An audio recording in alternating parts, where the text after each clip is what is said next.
What is up, Waffle Gang? I do hope you are well. My name is Mark, and today we're checking out some more r/Am I the Butthole? If you'd like to skip the initial waffle, timestamps are in the description and longer timeline below. But if you are new here, please consider hitting that like, that subscribe, maybe that notification bell too. As always, it hugely helps out this channel when you do these things, and I can never express that enough. Thank you so much for spending 20 minutes or so of your important time with me today. Let's crack on with today's spicy stories. Much love, guys. Now, our first story comes from Board 1368. Am I the arsehole for wearing white at my blind cousin's wedding? I'd like to start by saying that me and my female cousin, blind from birth, aren't very close, but we get along as relatives. She's 26 and her wedding was last week. She sent me an invitation, though we don't talk much, but since I wanted a break from work, I decided to go. My favourite colour is white. I have brown skin, love wearing white because it brings out my skin glow and makes me feel comfortable and confident. I purchased a maxi white dress, nothing fancy but goes well with my skin tone, and wore it at the wedding. There wasn't a big party with many guests, but sort of a family dinner and small celebration. I really thought no one would even notice I was wearing white. My cousin and her husband didn't know because obviously no one told them, but my aunt kept giving me uncomfortable looks the entire evening, and so did my other cousin. Once I decided to leave, my aunt pulled me aside and berated me for wearing this colour at her daughter's wedding. She said just because her daughter is blind doesn't mean she's stupid and doesn't know what's going on around her. Basically saying I brought negative energy and disturbed the celebration by having guests notice, and by extension my cousin as well. She gave a lengthy lecture and asked if I hate to see her daughter happy and whether I pulled this stunt because my blind cousin got married before me. I was like, whoa, calm down, none of this was true.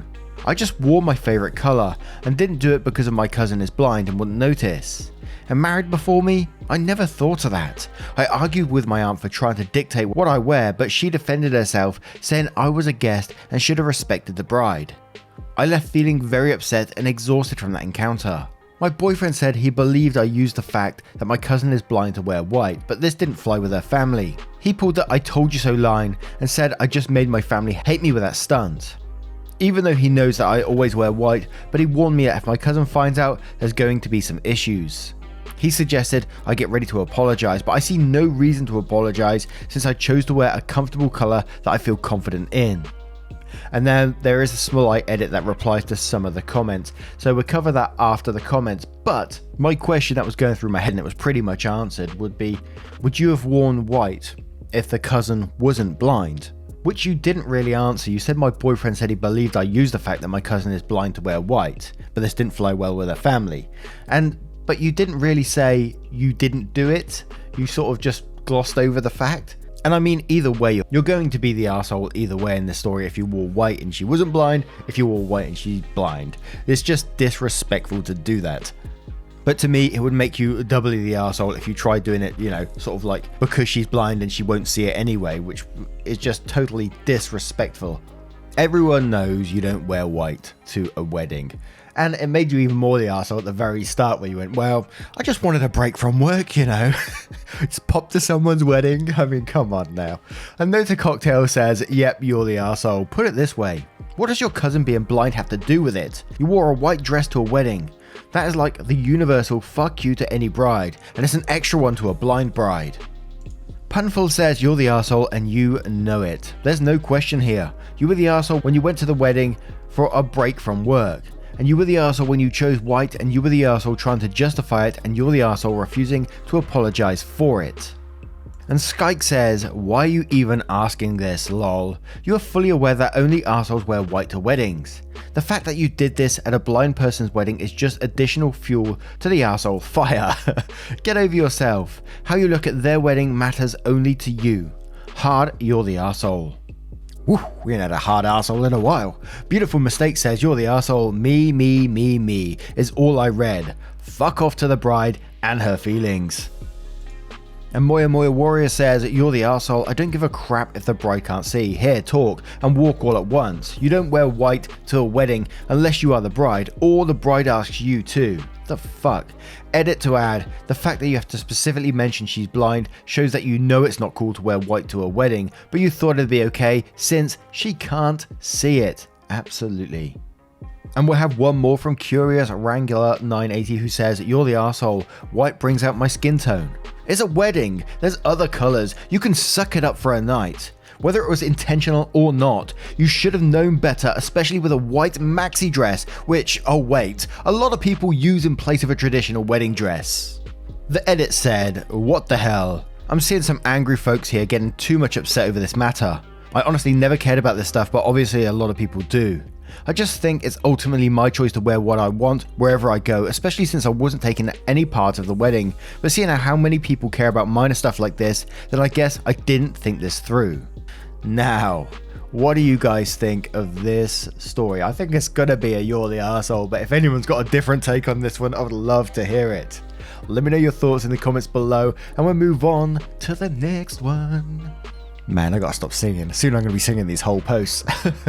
Am I the asshole for wearing white at a blind cousin's wedding? And our next story comes from Gurej12. Am I the arsehole for refusing to pay an artist for her work? Ooh dear. Okay, so I know it sounds bad, but I genuinely don't think I'm at fault here. So I'm currently planning to get my apartment repainted completely, since I've just moved in and all the walls happen to be white. I was talking to a friend about this when he told me he had a friend who just recently graduated art school and was really into wall painting. I told him I didn't want any wall painting done because I had already planned out most of the colouring scheme. He told me this friend was looking for places to practice wall painting since she's new to it and hasn't really found places she could do it without it being vandalism. She called her up and we had a chat. I said, I'm letting her paint my walls in my bedroom because I'm busy for the next few days and it isn't a common living space. I checked with my painters and they told me they could easily paint over that. They are not free for a couple of weeks, so I haven't moved in yet, but I told them to ask his friends to go nuts in my room without scraping or causing any damage. I told her that the work would be painted over. She said she's simply doing it for the practice and wouldn't mind as long as she could take some pictures for the portfolio, and that I would be doing her a huge favour letting her practice. So fast forward a couple of weeks, and I go to my room and it's absolutely amazing, with a bunch of designs and a lot of edgy art, so I decided that I wouldn't get it painted over. Problem is, I have a contract with my painter, and still have to pay him for my room even if he doesn't do the job. I called her and told her that the room was great and I'd be recommending her to anyone who asked who painted my room. She then out of the blue asked me how much I'd be paying her for the work. I told her about my painter situation and that I would have paid her the amount I was paying him if I didn't have a contract. She got mad and told me I was taking advantage of a young artist. She's literally 3 years younger. She said she'd sue me for payment and I reminded her of our agreement. She said that was done on the basis I wouldn't be keeping it. I told her that I was doing her a favour by giving her a place to practice and that I never had any monetary obligation. She blew up at me and called our mutual friend. I explained my situation and how I simply don't have the funds, but he thinks I'm an arsehole too. So Reddit, am I the arsehole? And again, there were several edits on this one which replies to some of the comments, which we'll cover afterwards because I think it's best to do it that way round so we know what's going on. So we'll start off with Andante79 who says, so she was happy to use the space for practice and no pay when she thought you'd be erasing it. And now that you're keeping it, she wants compensation. That doesn't make sense to me. Like you said, you did her a favour of providing a blank space to work in. And since you're out of pocket for paying the painters for the room, they aren't painting anymore, I'd say not the arsehole. She is still getting her portfolio piece and you will be advertising. Standard Reaction says, I came here fully prepared to vote you're the arsehole, but after reading this, I would go for not the arsehole. The initial agreement was that she can use your walls for practice and afterwards use the photos of her art for her portfolio.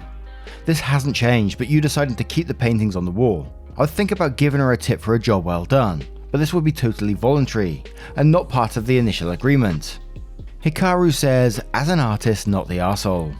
I can kind of understand her feeling a little like you took advantage, but I genuinely think that if you wanted to do that, you would have made that deal with the painting company and had to pay them a fee to cancel. She should take this as a compliment and know she cannot ask for compensation afterwards without having a mutual agreement in writing beforehand. You may have commissioned her for something else, but she's gonna burn bridges with this kind of attitude. Jimmy Fitzwell says, you're the arsehole. She worked on the premise the work will be painted over. If you decided to keep and display the work, she needs to be compensated. Otherwise, stick with the original deal and paint over it. And I'm Here from the Future says, you're the arsehole. Part of the deal you made was that the artist's work would be painted over. You reneged on that, so really you don't have a deal at all. For that reason, she's right to expect some compensation for her work, something more than the photograph she took for her work. I understand you don't have any money to give her, so you should keep to your agreement and have the walls painted over. If you don't do that and you don't compensate the artist, then you violated your agreement and you're acting like an arsehole by, in effect, stealing her work. The edits say, I never wanted my room to be painted by an artist and don't have the money to get it done professionally.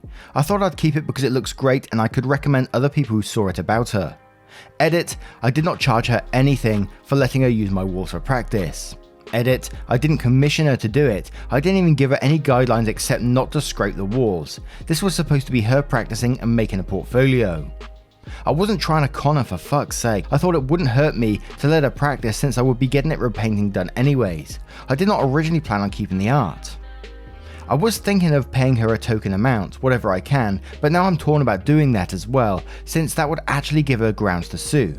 She doesn't have the right to claim ownership, intellectual property of the art right now. I checked, but I don't want to get myself into more hot water by trying to do a good thing. The painters were contracted and are being paid for me reserving their time, at least from what I understand. It's too late to cancel any charges. Last edit, all the info texts have been lost in the storm of comments, so PM me if you have any actual questions. Please don't troll. Now, what do you guys make of this one? There's two sides to this one. There's people going not the arsehole, some going you're the arsehole. Let me know your thoughts. I know we got lots of artists in our community, so I'd love to hear from you. And everyone, of course. Let's move on to the next story. Our next story comes from C142776. Am I the arsehole for how I reacted when my husband said he won't be with me when I give birth? My husband, male 33, and I, female 26, are expecting our first baby together. I have a scheduled C-section on Sunday and my husband said he can't be there with me because he has a business trip that I'd be leaving for Saturday evening.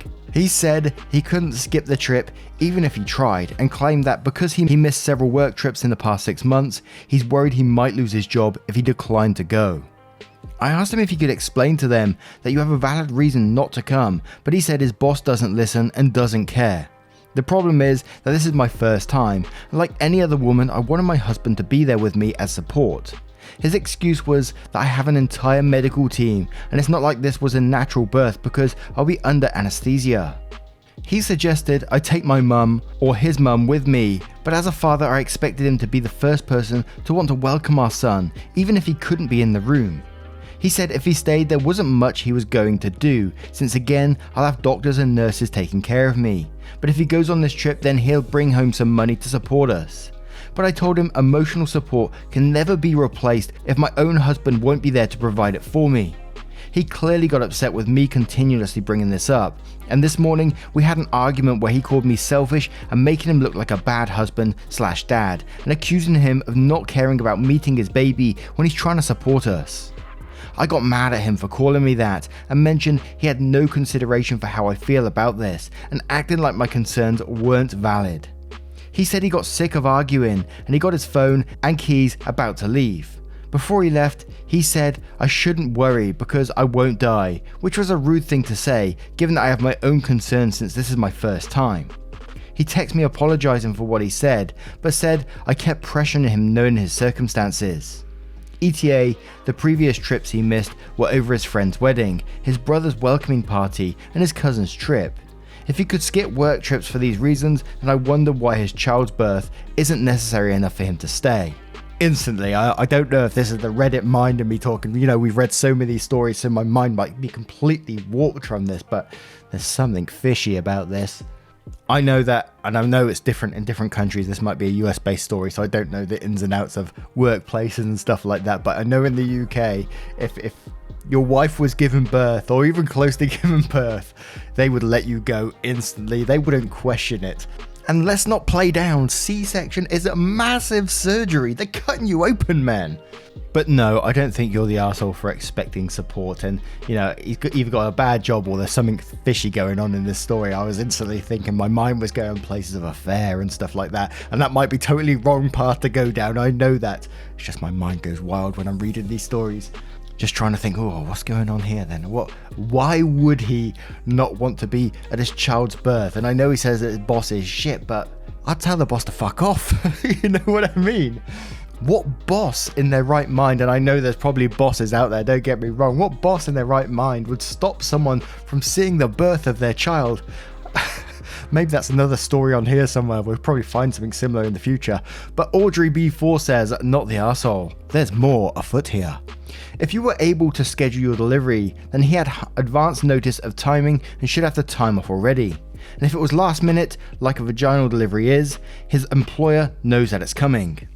And if you don't need him just for delivery, but for everything else that goes with it, get in there and any prep that goes on, the delivery and after delivery, the first days at home. I usually make a plea for fixing relationships, but this would be a deal breaker for me. If he truly believes delivery and infant care is something you can handle alone, then I think I'd call his bluff and change the locks. Nom Nom says, not the arsehole. Is he curing cancer? President's favorite bodyguard? Flying a shuttle to an asteroid heading for Earth in a last-ditch attempt to drill a hole, embed a nuclear warhead to break it up and hopefully save all of mankind? Maybe. If his job is nothing like that, he needs to find a spine and a new employer. This is a scheduled C-section, so he knows for at least, 1-2 months, it's a major surgery. He should be there and he's had plenty of time to stand up for himself and, frankly, start job hunting. This is the kind of scenario that usually puts things in perspective for people, because the issue isn't just whether or not he's there for the birth of his child, it's a matter of the kind of father he's going to be. Larambi said, this would be divorce level for me. No time for someone who doesn't prioritize their family on literally the most important day of their lives. Canna's Mirror says, HR manager here, jumping in to say that if you're in the US and he has been employed for 1 year, total of at least 1,250 hours, the birth qualifies FMLA. His job is protected and he is a liar. The real issue is that he doesn't want to see the birth of his child or support his wife. A life-changing moment. There are big issues here and it's not his job. Not the arsehole. The plot thickens. And Pink Doff says, I think his wife has given birth to their first child will probably be seen as a valid excuse to miss a work trip. What's really going on here? And Brickola75 says, not the arsehole. It's easy to rule on this. It seemed hard at first because if he really may lose his job, that's such a crappy situation to be stuck in. But it's an easy because at the end of the day, it's the birth of his child, and the first one at that. He also seems to A, hold money over you here, and B, trivializes your side by saying you won't die, which is a very arsehole-esque thing to say. And Kiwi says, holy fucking shit. Not the arsehole in the strongest possible terms. Birth, be it vaginal or C-section, is hard. Hard emotional, you're as vulnerable as you will ever be, and you want your partner to be there to support you. Does he feel no connection to his child? I had my baby on Monday, so this is close to home for me. My husband was unbelievably excited to see her being born. And you most likely won't be under general anesthetic either. They tend to do spinals for C-sections unless it's a real emergency. I would personally be telling him, if he goes on this work trip, not to bother coming back. Now, what do you guys think that's going on? These ones that get me thinking, ooh, is there something deeper going on? Get me really excited for some reason. I don't know why. I feel like I'm investigating something. Let me know what you guys think in the comments below and all your verdicts and thoughts on today's stories if you choose to share them. Never any pressure though either, only if you choose to. And just a huge thank you from the bottom of my heart, banging my chest here, for spending 20 minutes or so with me, listening to some stories and getting involved. If you do have a moment of your time, could you please consider hitting that like button below and maybe subscribing to the channel as well. There's a lot of people that's not subscribed that watch every single day, so it'd be great to have you on board. As again, no pressure though, no pressure. There's never any pressure on this channel. Thank you so much for your love, support and time, and I will see you cheeky so-and-so, in the next one. Take care, guys. Much love.